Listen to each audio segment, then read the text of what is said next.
भारत के उत्तर प्रदेश राज्य में यमुना नदी के तट पर दुनिया के 7 अजूबों में शामिल यह ताजमहल बसा हुआ है, जो कि शाहजहां और मुमताज़ के प्रेम की निशानी है, जिसे सिंबल ऑफ लव भी कहा जाता है। हर साल लाखों लोगों की मेहमान नवाजी करता हुआ यह Taj Mahal Persian architecture, Indian Islamic European mix architecture सुंदरता का नायाब नमूना है। तो चलिए मेरे साथ दुनिया के 7 अजूबों में शामिल इस खूबसूरत ताजमहल का खूबसूरत सफ़र शुरू करते हैं। आगरा कैंट रेलवे स्टेशन से ताजमहल की दूरी मात्र 6 किलोमीटर है। ताजमहल को जाने वाले 4 एंट्री गेट में से हम वेस्टर्न एंट्री गेट से 50 रुपये का टिकट लेकर ताजमहल के 4 गेट एरिया में पहुंच चुके हैं। दोस्तों, ताजमहल के अंदर आप बैग्स नहीं ले जा सकते। यहाँ पे लॉकर्स बने हुए हैं और आप उन लॉकर्स में मात्र 20 रुपये देके अपना सामान रख सकते हैं। इस जगह पर शाहजहां के ज़माने से 4 एंट्री गेट बने हुए हैं। पहला है वेस्टर्न गेट। इसी गेट से शाहजहां ताजमहल को देखने के लिए आया करते थे और इस गेट का नाम शाहजहां की सेकंड वाइफ के नाम पे रखा गया था। दूसरा गेट है साउथ गेट। इसी गेट से ताजमहल को बनाने वाले सभी कारीगर आया करते थे और इसी गेट से वापस जाया करते थे। और तीसरा गेट है ईस्टर्न वीवीआईपी गेट। शाहजहां के ज़माने में सभी वीआईपी इसी गेट से ताजमहल को देखने के लिए आया करते थे। और यहाँ पे आपको ऐसे 210 कमरे नज़र आएंगे। ताजमहल को बनाने वाले कारीगर इन्हीं कमरों में भोजन करने के बाद कुछ देर विश्राम किया करते थे। और यहाँ आपको यह 105 फीट ऊंचा रॉयल शाही दरवाज़ा नज़र आएगा।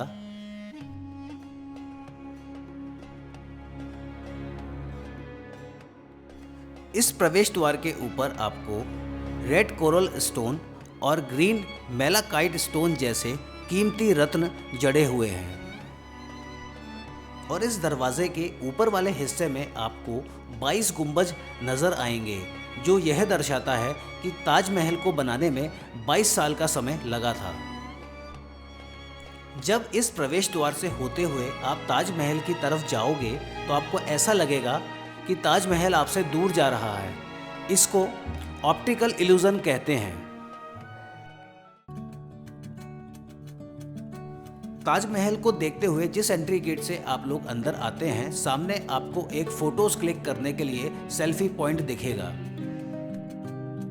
यहाँ खड़े होकर आप ताजमहल के साथ पिक्चर क्लिक करते हो। असल में यह ताजमहल का अगला हिस्सा ना होकर यह ताजमहल का पिछला हिस्सा है। और जिस जगह से शाहजहां ताजमहल को देखा करते थे, उस जगह पर मैं आप सबको लेके जाने वाला हूँ।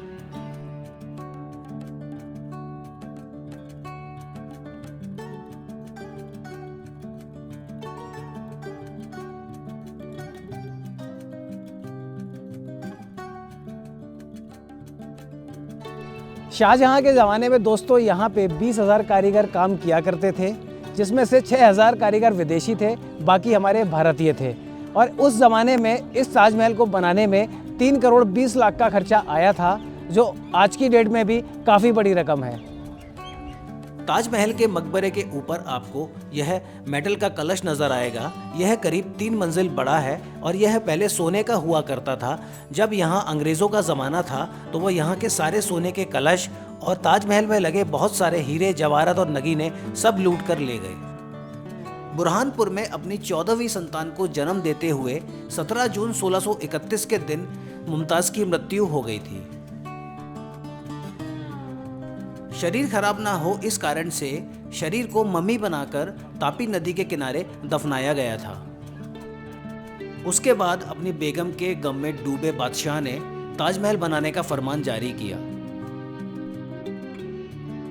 और उसके 6 महीने बाद 8 जनवरी 1632 के दिन मुमताज़ के शरीर को फिर से आगरा लाया गया और ताजमहल के इस बेसमेंट में फिर से दफनाया गया।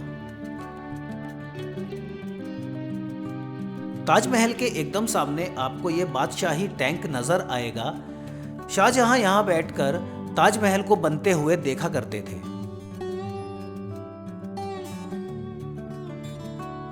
ताजमहल को बनवाने के लिए राजस्थान के मकराना से सफेद कलर के संगमरमर पत्थर को 1000 हाथियों पे लाद कर लाया गया था और लाल बलुआ पत्थर को फतेहपुर सीकरी से लाया गया था।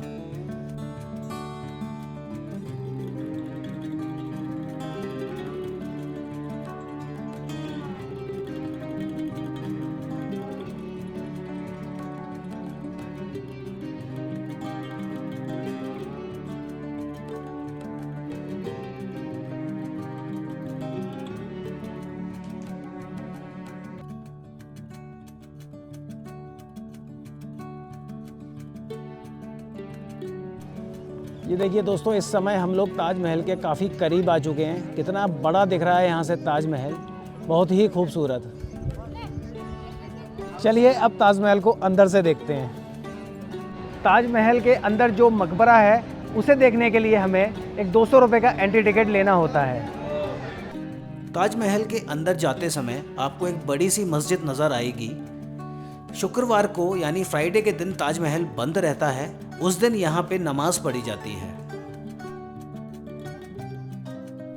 जब आप ताजमहल के ऊपर वाले प्लेटफॉर्म पे पहुंच जाओगे और ताजमहल को जब करीब से देखोगे तो आपको ताजमहल का ऑक्टागन शेप नज़र आएगा। यानी कि ताजमहल को आप किसी भी दिशा से देखिए, किसी भी एंगल से देखिए, ताजमहल आपको सब जगह से एक जैसा नज़र आता है।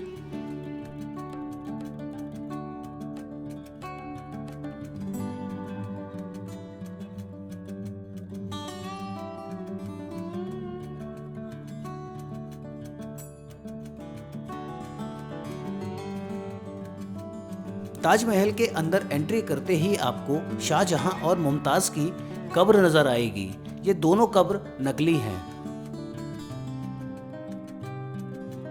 इन कब्र के ठीक नीचे बेसमेंट में असली कब्र बनी हुई है।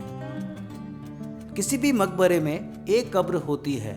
ताजमहल में आपको 2 नज़र आएंगी। शाहजहां अपने लिए एक काला ताजमहल बनाना चाहते थे, किसी कारण से वो नहीं बना पाए।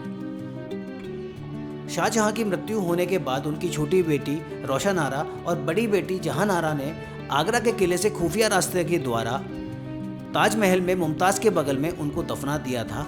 इसलिए आपको ताजमहल में 2 कब्र देखने के लिए मिलती हैं।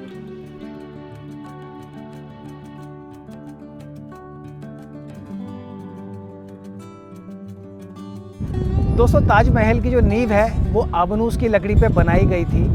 ये लकड़ी बहुत मजबूत होती है। विशेषकर ये लकड़ी दक्षिण भारत में पाई जाती है। कहते हैं कि जितनी नमी इस लकड़ी को मिलती है, ये लकड़ी उतनी मजबूत होती चली जाती है। ताजमहल के दूसरी तरफ आपको शाहजहां के ज़माने का यह मेहमान खाना नज़र आएगा। शाहजहां के खास मेहमान जो ताजमहल को देखने आया करते थे वो इसी मेहमान खाने में रुका करते थे, लेकिन रात में इस मेहमान खाने में कोई भी नहीं रुका करता था।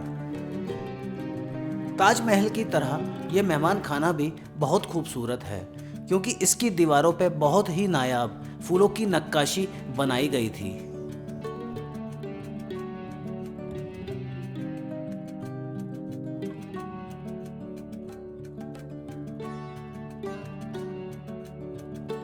शाहजहां की प्रिय बेगम मुमताज़ का असली नाम अर्जुमंद बानो बेगम था। अपने आखिरी समय में मुमताज़ ने जो जन्नत शाहजहां को दिखाई थी, वो जन्नत शाहजहां ने असलियत में ज़मीन पे उतार दी थी।